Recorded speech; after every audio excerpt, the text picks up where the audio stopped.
आकाशवाणी मुंबई. कौस्तुभ पटाईत राष्ट्रीय बातम्या देत आहे. ठळक बातम्या. प्रधानमंत्री नरेंद्र मोदी येत्या शनिवारपासून नायजेरिया, ब्राझील आणि गयानाच्या 6 दिवसांच्या दौऱ्यावर. महाराष्ट्र विधानसभा निवडणुकीच्या प्रचारार्थ भाजपाचे ज्येष्ठ नेते प्रधानमंत्री नरेंद्र मोदी यांची आज मुंबईत सभा. केंद्र सरकार आदिवासी समुदायाला संसाधनापासून दूर ठेवत असल्याचा राहुल गांधी यांचा नंदुरबारच्या प्रचारसभेत आरोप. झारखंड विधानसभा निवडणुकीच्या पहिल्या टप्प्यात काल 66.51% मतदान आणि देशाचे पहिले प्रधानमंत्री दिवंगत पंडित जवाहरलाल नेहरू यांच्या जयंतीनिमित्त देशाची आदरांजली. प्रधानमंत्री नरेंद्र मोदी येत्या शनिवारपासून नायजेरिया, ब्राझील आणि गयानाच्या 6 दिवसांच्या दौऱ्यावर जाणार असल्याची माहिती परराष्ट्र सचिव विक्रम मिस्री यांनी काल नवी दिल्लीत माध्यमांना दिली. 19व्या G20 शिखर परिषदेत सहभागी होण्यासाठी मोदी 18 आणि 19 नोव्हेंबरला ब्राझीलला भेट देणार असून त्यांचा हा तिसरा अधिकृत ब्राझील दौरा आहे. प्रधानमंत्री नरेंद्र मोदी यांना डॉमिनिका देशाच्या सर्वोच्च नागरी सन्मान जाहीर झाला आहे. कोविड महामारीच्या काळातल्या कामगिरीच्या गौरवार्थ आणि दोन्ही देशातली भागीदारी मजबूत करण्यासाठी त्यांनी केलेल्या प्रयत्नांबद्दल हा सन्मान त्यांना प्रदान करण्यात येणार आहे. गयाना इथं होणाऱ्या इंडिया कॅरिकॉम या परिषदेत हा सन्मान प्रदान करण्यात येईल. महाराष्ट्रात विधानसभा निवडणुकीच्या प्रचाराचे आता शेवटचे काही दिवस शिल्लक राहिले आहेत. त्यामुळे राजकीय नेत्यांनी प्रचाराचा धडाका लावला आहे. प्रधानमंत्री नरेंद्र मोदी आज छत्रपती संभाजीनगर, पनवेलजवळ खारघर आणि मुंबईत शिवाजी पार्कवर सभा घेणार आहेत. केंद्रीय मंत्री नितीन गडकरी आज धाराशिव, सोलापूर आणि सांगली इथं प्रचारसभा घेणार आहेत. काँग्रेस नेते राहुल गांधी यांची सभा नंदुरबार इथं झाली. त्यानंतर ते नांदेड इथं प्रचारसभा घेणार आहेत. काँग्रेस अध्यक्ष मल्लिकार्जुन खरगे आज इगतपुरी आणि पुणे इथं प्रचारसभा घेणार आहेत. केंद्र सरकारच्या धोरण निर्मितीत आदिवासी अधिकाऱ्यांना मर्यादित अधिकार असून आदिवासी समुदायाला संसाधनापासून दूर ठेवलं जातं असा आरोप काँग्रेसचे ज्येष्ठ नेते राहुल गांधी यांनी केला. ते आज नंदुरबार इथं प्रचारसभेत बोलत होते. देशात आदिवासींची लोकसंख्या 8% आहे, मात्र त्यांना सोयी सुविधा नाकारल्या जातात. ही परिस्थिती बदलायची असेल तर जातनिहाय जनगणना करावी लागेल असं गांधी म्हणाले. प्रत्येक समुदायाच्या संख्येनुसार त्यांची भागीदारी सुनिश्चित केली जाईल. आरक्षणाची 50% मर्यादा काढून टाकली जाईल. शेतकऱ्यांचं 3 लाखापर्यंतचं कर्ज माफ केलं जाईल. महालक्ष्मी योजनेअंतर्गत महिलांना दरमहा 3,000 रुपये दिले जातील. 25 लाखापर्यंतचा आरोग्य विमा दिला जाईल. 2.5 लाख सरकारी नोकऱ्या दिल्या जातील अशी आश्वासनं राहुल गांधी यांनी दिली. राहुल गांधी प्रत्येक सभेत संविधानाची प्रत दाखवतात. यावरून प्रधानमंत्री नरेंद्र मोदी यांनी केलेल्या टीकेला गांधी यांनी या सभेत प्रत्युत्तर दिलं. उनको कोई आइडिया नहीं कि इस किताब के अंदर क्या लिखा हुआ है, इसीलिए प्रधानमंत्री जी के लिए ये संविधान खाली है. वो कहते हैं कि लाल रंग का संविधान राहुल गांधी दिखाता है. देखिए इस पर क्या रंग है, नीला है, लाल है, हमें कोई फर्क नहीं पड़ता. इसके अंदर जो लिखा है उसकी हम रक्षा करते हैं, उसके लिए हम जान देने को तैयार हैं. महायुतीच्या काळात राज्यातले उद्योग प्रकल्प दुसऱ्या राज्यात नेण्यात आले असून 5 लाख रोजगार हिसकावले गेल्याचा आरोप राहुल गांधी यांनी केला. राज्यातल्या जनतेला रोजगार मिळावा, अधिकारांचं संरक्षण व्हावं यासाठी महाविकास आघाडी काम करेल असं ते म्हणाले. श्रोतेहो, विधानसभा निवडणुकीच्या निमित्तानं आढावा विधानसभा मतदारसंघांचा हा कार्यक्रम दररोज संध्याकाळी 7:10 अस्मिता वाहिनीसह प्रादेशिक वृत्त विभागाच्या यूट्यूबवरून प्रसारित केला जात आहे. या कार्यक्रमात आज सोलापूर जिल्ह्यातल्या मतदारसंघांचा आढावा आपल्याला ऐकता येईल.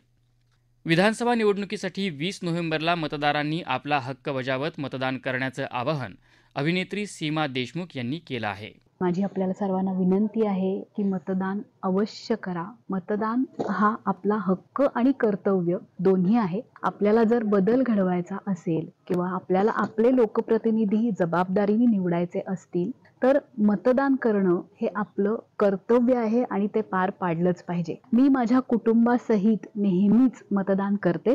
तुम्हीही मतदान नक्की करा येत्या 20 नोव्हेंबरला. विसरू नका. या राष्ट्रीय बातम्या आकाशवाणीच्या मुंबई केंद्रावरून देत आहोत.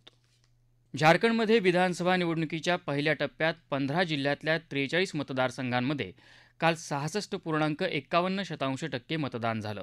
सर्वाधिक म्हणजे 79% जास्त मतदान खरसावन इथं नोंदवलं गेलं.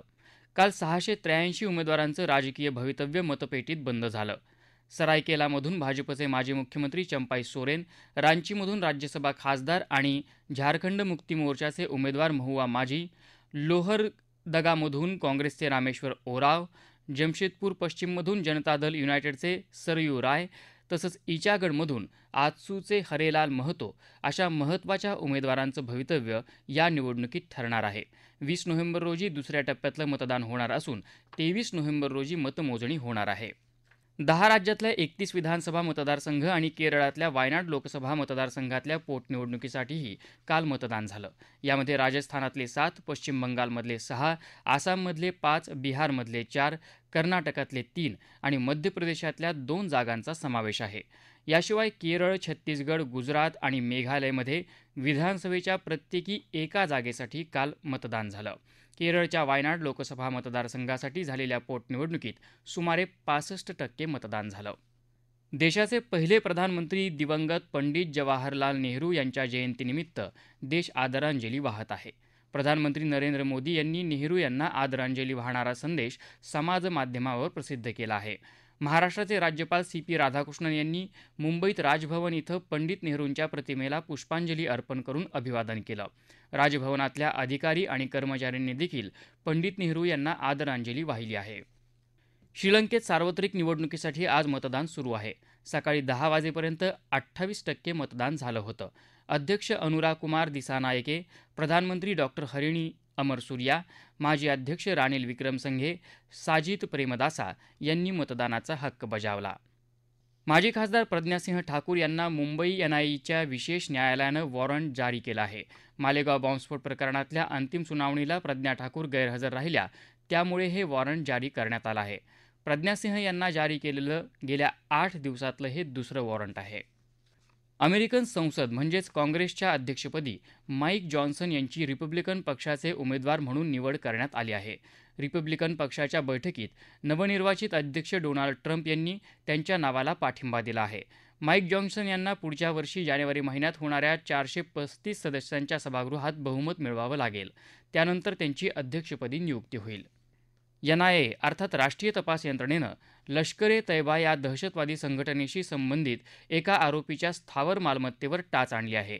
गेल्या फेब्रुवारीत श्रीनगर इथं 2 पर्यटकांची हत्या झाल्याप्रकरणी ही कारवाई करण्यात आली. या आरोपीची श्रीनगरमधली मालमत्ता जप्त करण्यात आली असून तो सध्या श्रीनगरच्या मध्यवर्ती कारागृहात आहे. प्रशांत महासागराच्या दक्षिण भागात असलेल्या सोलोमन बेटावर शास्त्रज्ञांना एक महाकाय प्रवाळ खडकाचा शोध लागला आहे. या प्रवाळाचा आकार फुटबॉलच्या 2 मैदानांएवढा असून तो अंतराळातूनही दिसतो. हा प्रवाळ पॅओनो क्लाउस या प्रजातीशी संबंधित असून तो 300 वर्षांहून जास्त जुना असण्याची शक्यता शास्त्रज्ञांनी वर्तवली आहे. हवामान बदलाचा प्रशांत महासागरावर होणाऱ्या परिणामावर संशोधन करणाऱ्या एका व्हिडिओग्राफरला हा प्रवाळ सर्वप्रथम दिसला होता. विशेष म्हणजे गेला काही काळ सातत्याने होणाऱ्या हवामान बदलाचा या प्रवाळावर गंभीर परिणाम होत असताना या प्रवाळाचा आकार कमी झालेला नाही. त्यामुळे इतक्या मोठ्या प्रवाळाचा शोध हा महत्त्वपूर्ण असल्याचं शास्त्रज्ञांचं म्हणणं आहे. बिहारमध्ये सुरू असलेल्या महिला आशियाई हॉकी अजिंक्यपद स्पर्धेत आज यजमान भारताचा सामना थायलंडच्या संघाशी होणार आहे. राजगीर इथं संध्याकाळी 4:45 वाजता हा सामना सुरू होईल. ठळक बातम्या पुन्हा एकदा. प्रधानमंत्री नरेंद्र मोदी येत्या शनिवारपासून नायजेरिया, ब्राझील आणि गयानाच्या 6 दिवसांच्या दौऱ्यावर. महाराष्ट्र विधानसभा निवडणुकीच्या प्रचारार्थ भाजपचे ज्येष्ठ नेते प्रधानमंत्री नरेंद्र मोदी यांची आज मुंबईत सभा. केंद्र सरकार आदिवासी समुदायाला संसाधनापासून दूर ठेवत असल्याचा राहुल गांधी यांचा नंदुरबारच्या प्रचारसभेत आरोप. झारखंड विधानसभा निवडणुकीच्या पहिल्या टप्प्यात काल 66.51% मतदान. आणि देशाचे पहिले प्रधानमंत्री दिवंगत पंडित जवाहरलाल नेहरू यांच्या जयंतीनिमित्त देशांची आदरांजली. याबरोबरच आकाशवाणी मुंबई केंद्रावरचं हे राष्ट्रीय बातमीपत्र संपलं. नमस्कार.